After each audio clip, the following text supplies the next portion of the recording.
In this tutorial, you'll learn how to post quotes for Instagram. But before we start, take a moment to subscribe to our channel and make sure to press the bell button to be the first to know about our new videos. For this purpose, we are using an app called WordSwag. Download the app from the App Store and open it.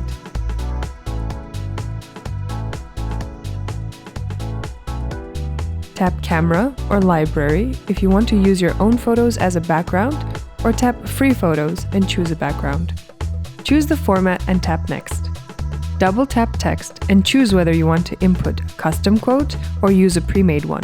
You can choose a category of quotes and have a random quote selected. Tap on the same category again to shuffle. After finding the desired quote, tap Done. Now you can move and customize the quote before tapping Save. You can also tap on the dice icon to randomize the appearance of the text. Tap Save and grant access to the photos if asked. The picture will be saved on your device. Now you can proceed to post it on Instagram like a regular photo.